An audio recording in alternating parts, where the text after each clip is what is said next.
In an ever-evolving digital landscape, for your business to thrive, you must adapt or die.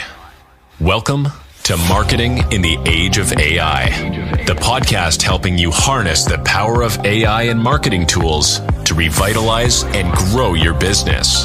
And now here's your host, marketing expert and author of Authentic Marketing in the Age of AI, Emanuel Rose.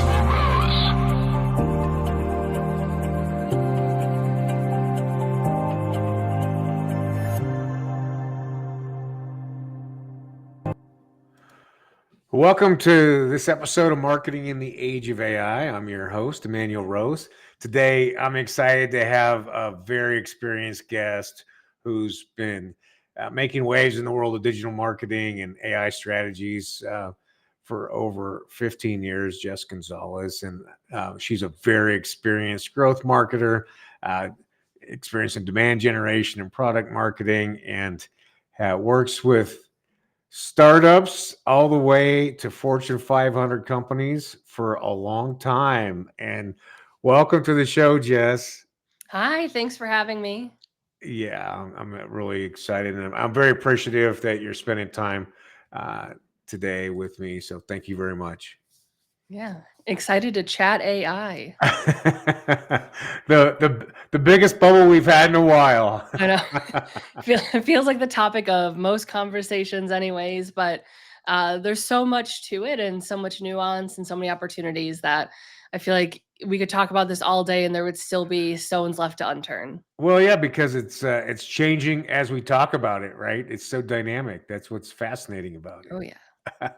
I'm curious to know from what you're seeing with your clients and conversations, just what the adoption rate is for companies for starting to bring in AI tools. You know, is it 10% of the companies, 50% of the companies? What are you seeing? So it's interesting you say that because I actually saw a stat the other day from, I think SurveyMonkey did Yeah. it, and they said like 75-80% of companies are adopting AI tools. And I thought that seemed insanely high. Yeah, I would agree with that. Yeah, Yeah. I was like, "No way." And so I think when we look at it, there's almost a spectrum of AI usage. So there's people who maybe are using ChatGPT to help write an email or a social media post where it's really basic, like content creation use cases. That I think is becoming a higher percentage where Yeah. people are either using it in their day-to-day or else their company without their company even formally bringing it on, or the company is saying, "Hey, this tool is $10 a month. Let's add it into our stack." Yep. When it comes to really using AI in a transformative way, I think very few companies are actually adopting it in a meaningful way where it's able to change how they run departments, how they run systems, and beyond just that content creation use case, which seems to have taken over the world. It's either Yeah. content creation or it's cold outbounding. Yeah, right. Yeah. I know we're back in the spray and pray arena of marketing, aren't we? Yeah. Pretty much. Well, Every it's ironic you say that because I was talking to someone the other day about how we're kind of going back to billboards Yep. with the move towards the cookieless world and Google Analytics 4 rolling out, a bit ago, but the limited view it gives you and all these platforms are really pulling back on the data that they're giving advertisers. We're kind of going back to billboards where you're really just looking at impressions and paying for how many people are seeing your ad versus being able to track it the whole way through to conversion. Yeah, it's interesting. And then the other thing I'm noticing that is much to my frustration as a user is the pop-ups and interruption marketing. Oh, Uh, yeah. I thought we had put that one to bed, but I guess every generation of marketer has to experience bad results from interrupting people from what they actually want to accomplish. Oh, yeah.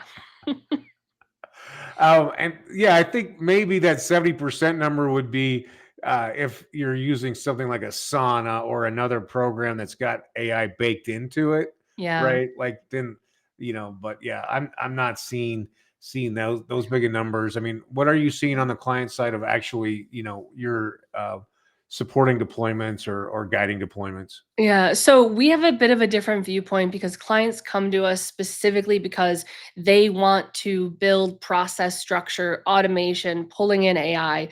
So we're a bit biased, but in Yeah, general, when I talk to marketers, I would say maybe 10 to 15% are really bringing AI in a meaningful way. right. I think a lot of times when they do, it's those really superficial use cases. And there's a handful of reasons I think that that number's low. But I think there's still just a ton of opportunity and not enough people are really using it in a meaningful way yet. Yeah, so we're still in that early part of the curve. Oh, yeah. Yeah, where Yeah. we probably have it's probably like a 3-year ramp up, even though for us we're in it every day, and it's like it seems like we're behind, way behind, but it's really it takes time to integrate these new technologies, right? Well, and there's so many tools out there also that I think aren't actually AI, but they'll say they're AI, or the tools rolling out an AI, wait list for it. I've been using what is today essentially AI, what we term it, I've been using for like a decade. Right. And so a lot of this stuff isn't new, but the way we can use it is new. And it takes a bit to, I think, find the ways it fits into your systems and Yeah. forces a lot of people to take a step back and say, hold on, I'm trying to bring AI into even my content creation system, but I actually don't have a strategy.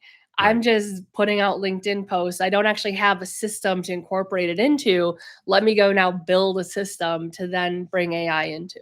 Yeah, I love it, and that's a great segue. And maybe you could explain um, how you are building these systems in a high level way. Yeah. So it all starts with the fundamentals, which I think a lot of people like to skip over, Yeah. especially when I get hit up multiple times a week on LinkedIn by some like 22-year-old who has no sales or marketing experience trying to sell me an outbounding strategy. Yep. It starts with the fundamentals of what are you doing and why are you doing it and how are you getting it done.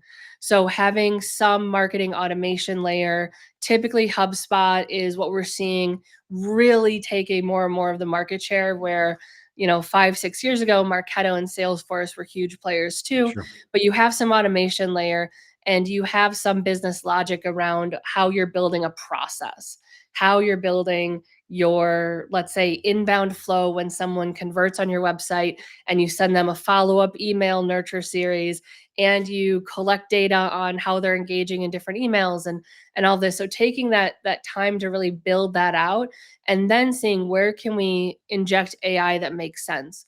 Maybe you have an email that you're sending to like 300,000 plus people. That's a ton of data for you to sift through if you want to Sure. personalize your email outreach. It's a great use case for AI. Right. Excuse Oh, me. bless you. Yeah.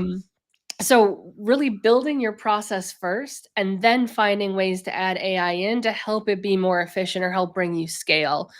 Where I see people go wrong is they'll often say, I need to use AI.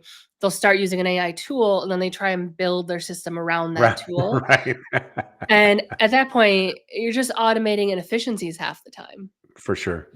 Yeah, that makes sense. And so then this idea that we have to have a strategy, we have to have some KPIs to balance that strategy against to know what we're trying to accomplish, and then getting a system and figuring out what we're good at and where the gaps are maybe, and then Yeah. see if there's a tool inside those gaps, and then start to Yeah. trial that way. Or even the stuff that you hate doing. Right. The reason that we have so many reporting platforms out there is reporting can be a nightmare to do, and a Yes. lot of people don't they when they start sitting down to pull together reporting, they kind of just shut down, they dread it. And so we're willing to outsource those things that we don't like doing, and there's nothing wrong with that. Right. If you have some part of your day that you absolutely hate doing, maybe there's an AI for that can come in and help you take that part off your plate so you can spend time doing the stuff that you really like to do. Yeah, I love that. I agree. That's a great use case. And then what I've observed from these conversations is that the forward thinking companies are saying AI first, keep the human in the loop, monitor, manage, innovate, and then continue to balance against your KPIs. Do you have anything that you would add to that high level sequence, Jess? So what I would double down on is the human in the loop. And that's actually a litmus test, yeah, that I use when talking to people. If they're looking for an AI solution that does everything and just gives them the ability to, I mean, I would say not even hit publish sometimes, that tells me that they're not really thinking about AI serious.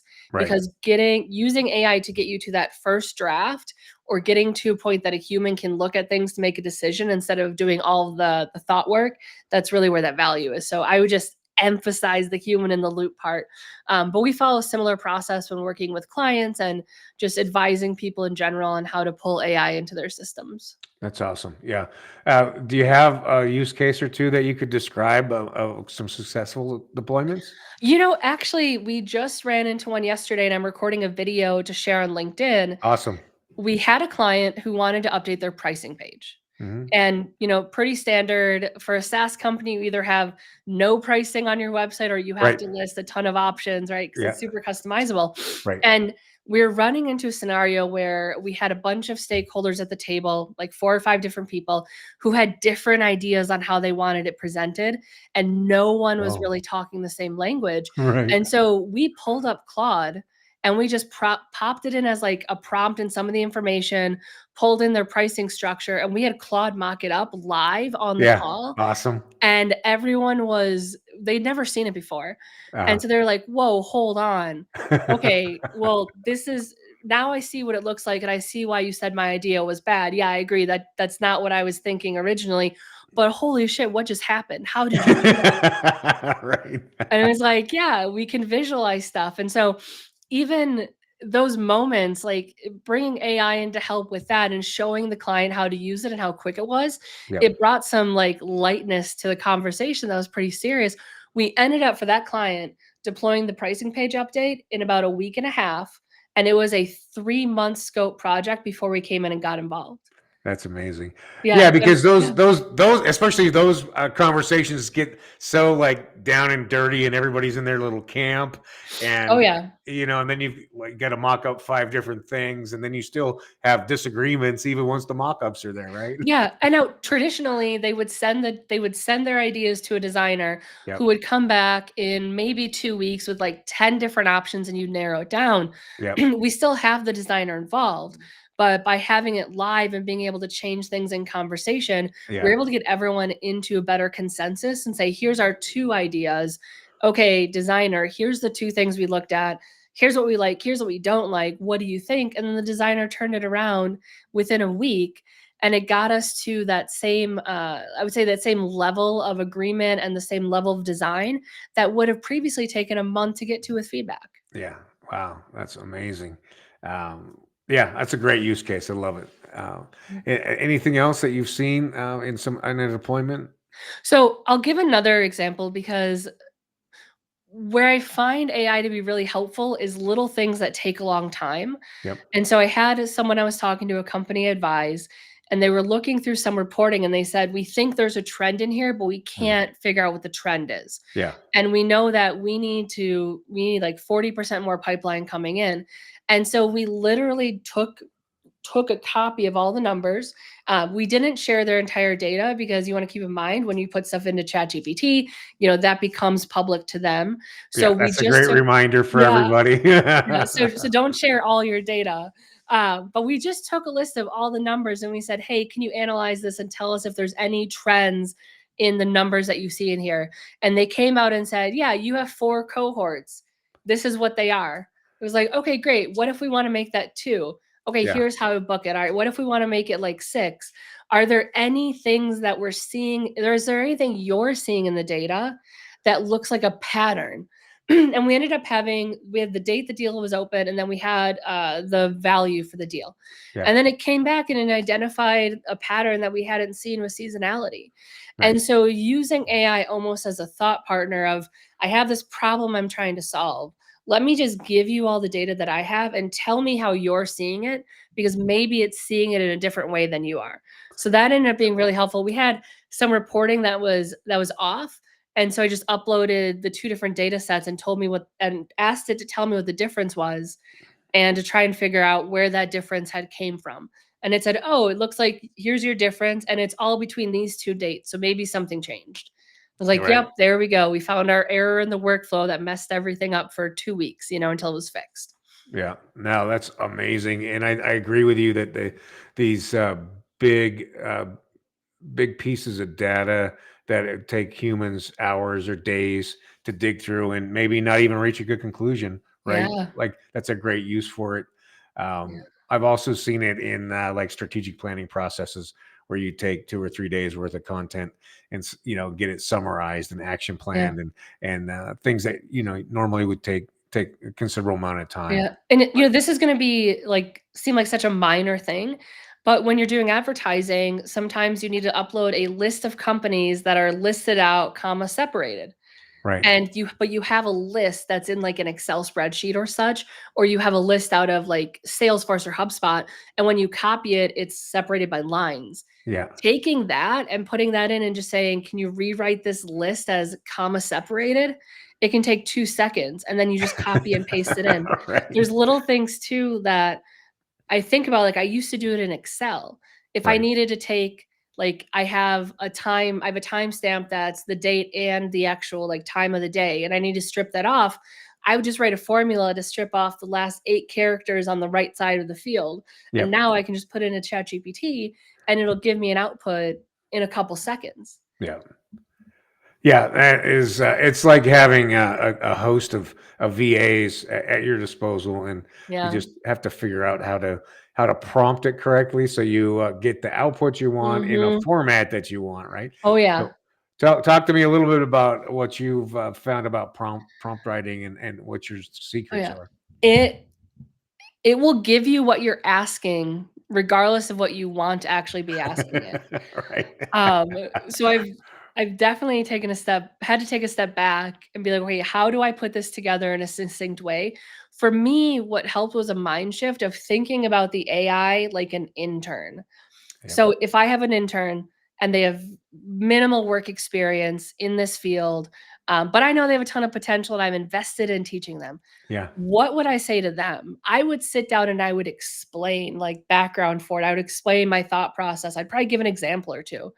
And this was a while ago that I made this shift. And so I started thinking of it as if it's an actual person intern that I'm talking to and saying, okay, we need to analyze data to find a trend.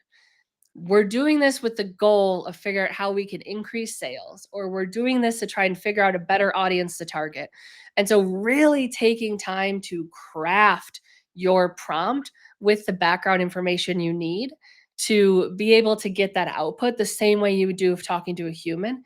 Yep. And what I would also say is thinking about AI in an agentic format, and so trying not to build one prompt that solves everything for you, of one prompt that produces an SEO optimized blog post based on your website, but thinking about it in a series of different prompts where you can have different little models or train different AI agents to build towards that.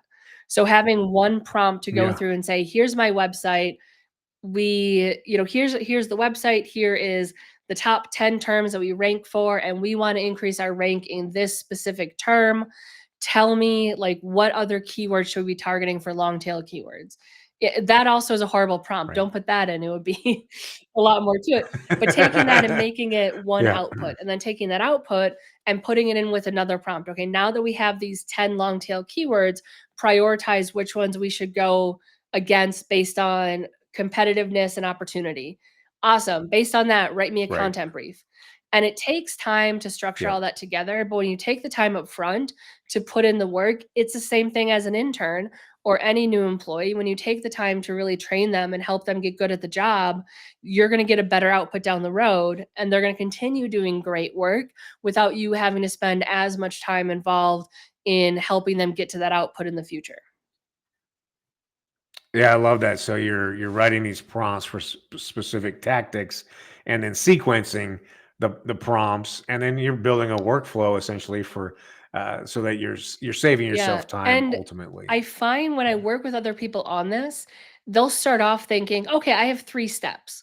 And then we'll start going through, it's like, "Well, hold on. It's actually Right. like 52. And a lot of times just sitting there Right. and forcing yourself to think through it has a ton of value in looking at what you're doing and why you're thinking Yes. about it. And are you really considering all the factors? Or is there an opportunity, like maybe you shouldn't be telling it what keyword to start with? Maybe you should ask it what keyword it recommends, and it's going Right. to pull in something you didn't even think about that's going to be a game changer for your business. That is such a great point. Asking the LLM questions so that it can Yeah, backfill your gaps, right? So, and that's one that comes up frequently that a lot of people forget is you go ask, what else do you need, or what other information can I provide for you in order to make this a more filled out program, or whatever the 100%. case Yeah. is. Yeah, I love it. That's beautiful. Um, One thing that I noticed on your LinkedIn, you were talking about cloning yourself, and just give me 2 minutes on what you're aiming for, because I have my actions on Yeah. that too. So So I'm go trying ahead. different headlines to see what grabs people and gets them interested. And I actually Yeah. updated that at like Yep. 11 p.m. one night. And I was like, what is, thinking about Liquid Death and how they do their marketing, like what's the Yeah. most absurd thing I could Yeah. probably say and get someone to actually respond to it? So great to hear it's Okay. working. Great. So I'm in the Yep. absurd camp. I do like the idea of building a digital twin of yourself in a smaller format, of having that Yep. person to be your thought partner that can take maybe some of your knowledge, then build on top of it or identify those gaps that you're missing. So I do think there is value in trying to build a almost version of yourself and your knowledge so you have it stored somewhere to be able to query and have those conversations with. Obviously, we can't fully Yeah. clone ourselves, but we can take a lot of what we know and start putting it into AI to build some of those almost little versions. Specifically with Yeah. that, I'm thinking about building an agentic AI team of 150 little AI agents that represent little things that you do in the way that you do it, that then can go help you Yep. scale even just your outputting capacity. I love it. And well, thanks for answering that. And yes, I want to have you back on so that we can talk about agents and how to start Yeah. constructing those, because I think that's where the real Oh, yeah. leverage is going to come for all of us, right? So if you're interested in that, I'll reach out to you and we'll get Yeah. another time Happy just to to chat. talk about that. Agentic AI. Okay. It's the future. It's the next big wave. Yeah. Yep, I love it. I love the GEO, the generative Oh, yeah. engine optimization, and I love the agents. And I think that's kind of the next phase of for those of us who've been playing in this pool for a while, and that's Yeah. where the excitement is for me right now. Yeah. Well, Jess, how do people get in touch with you if they want to have a conversation and talk about how you might be able to help them, or Yeah, just ask some LinkedIn is the best questions? spot. I also share quite a bit of content, and I'm going to be sharing more and more use cases about AI. My Great, challenge to myself in 2025 is to share an AI use case a day on LinkedIn. And when I say sharing a use case, nice. like a I video love it. walking through how to do something with AI that isn't content generation, because there's so much of that. Right. So yeah, LinkedIn's the best spot. Jess Gonzalez. There's a couple different. I would say there's a couple of me. It's a kind of a popular name, but you'll find me on there if you type marketing or AI and with Jess Gonzalez. And the name of the agency, I think Yep, that's the other way LF1 they can find you, Marketing. right, on LinkedIn? Yeah, A1M. Yeah, yeah, that's awesome. Well, I really appreciate your time. Thank you so much for talking about this, and looking forward to Yeah, our thanks for next having me. conversation, Jess. All right, have a great day. Thanks for listening to Marketing in the Age of AI. Be sure to subscribe wherever you heard this podcast so you never miss a future episode. Your copy of Authentic Marketing in the Age of AI is available at Amazon.com or EmanuelRose.com. You can also connect with Emanuel on LinkedIn. Thanks again for listening, and we'll see you next time.